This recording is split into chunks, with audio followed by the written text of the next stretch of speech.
ಎಲ್ಲ ವೀಕ್ಷಕರಿಗೆ ನಮಸ್ತೆ. ಈ ದಿನ ನಾನು ಮಾವಿನ ಹಣ್ಣಿನ ಶೀರ ಹೇಗೆ ಮಾಡೋದು ಅಂತ ತೋರಿಸ್ತೇನೆ.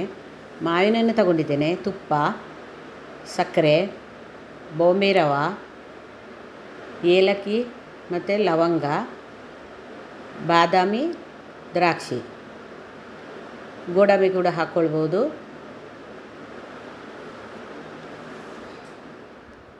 ಈಗ ಮಾವಿನ ಹಣ್ಣಿನ ಎಲ್ಲ ಸಿಪ್ಪೆ ತೆಗೆದು ಅದನ್ನು ಮಿಕ್ಸಿ ಜಾರಿಗೆ ಹಾಕ್ಕೊಳ್ಬೇಕು. ನೋಡಿ, ಈ ಥರ ಪೇಸ್ಟ್ ಮಾಡಿ ಇಟ್ಕೊಂಡಿದ್ದೇನೆ.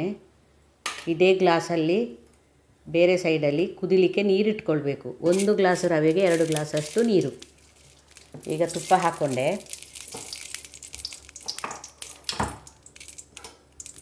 ತುಪ್ಪ ಬಿಸಿಯಾದಾಗ ಇದಕ್ಕೆ ನಾವು ದ್ರಾಕ್ಷಿ, ಬಾದಾಮಿ, ಲವಂಗ ಎಲ್ಲ ಹಾಕಿ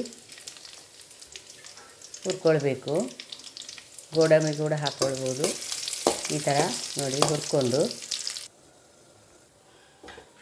ಸೈಡಿಗೆ ತೆಗೆದಿಟ್ಕೊಳ್ಬೇಕು.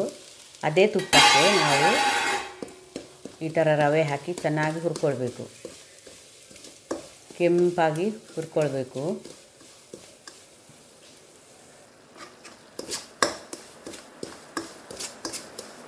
ಒಳ್ಳೆ ತುಪ್ಪದಲ್ಲಿ ಹುರಿಯುವಾಗ ಒಳ್ಳೆ ಪರಿಮಳ ಬರಬೇಕದು.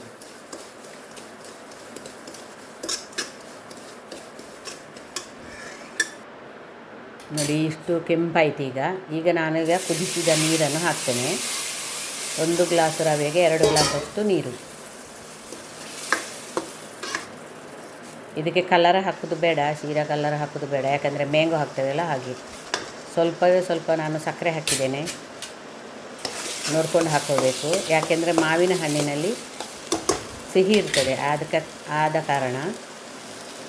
ಈಗ ನೋಡಿ, ನಾವು ಮ್ಯಾಂಗೋ ಹಾಕ್ಕೊಳ್ಬೇಕು. ಮಾವಿನ ಹಣ್ಣಿನ ನೋಡಿ, ಈ ಥರ ಮಾವಿನ ಹಣ್ಣನ್ನು ಹಾಕ್ಕೊಳ್ಬೇಕು.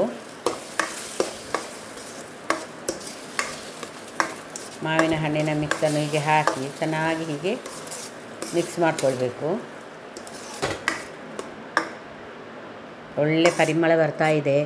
ತುಪ್ಪ, ಮಾವಿನ ಹಣ್ಣು, ಒಳ್ಳೆ ಪರಿಮಳ ಬರ್ತಾ ಇದೆ. ನೋಡಿ, ಈ ಟೈಮಲ್ಲಿ ನಾವು ಹುರಿದಿಟ್ಟುಕೊಂಡಂಥ ಸಾಮಗ್ರಿಗಳೆಲ್ಲ ಹಾಕಬೇಕು. ಸೂಪರಾದ ಮಾವಿನ ಹಣ್ಣಿನ ಶೀರ. ಅನಾನಸಿನ ಶೀರ ಕೂಡ ಹೇಗೆ ಮಾಡೋದು ತೋರಿಸಿದ್ದೇನೆ ನಾನು. ಈ ಸರ್ತಿ ಮಾವಿನ ಹಣ್ಣಿದು ಮಾಡುವ ಅಂಥೇಳಿ. ಮಾವಿನ ಹಣ್ಣಿದು ಪಾಯಸ ಮಾಡಲಿಕ್ಕಾಗುತ್ತೆ, ಮತ್ತು ಬರ್ಫಿ ಮಾಡಲಿಕ್ಕಾಗ್ತದೆ. ಒಂದೊಂದೇ ವೀಡಿಯೋ ಮಾಡಿ ತೋರಿಸ್ತೇನೆ ಇನ್ನು ನಾನು. ನೋಡಿ, ಆಯ್ತು. ಈಗ ಸರ್ವ್ ಮಾಡಿ ತೋರಿಸ್ತಾ ಇದ್ದೇನೆ. ಈ ವಿಡಿಯೋ ಇಷ್ಟ ಆದರೆ ಲೈಕ್ ಮಾಡಿ, ಶೇರ್ ಮಾಡಿ, ಮತ್ತು ಸಪೋರ್ಟ್ ಮಾಡಿ, ಒಂದು ಸಬ್ಸ್ಕ್ರೈಬ್ ಮಾಡಿ. ಧನ್ಯವಾದಗಳು.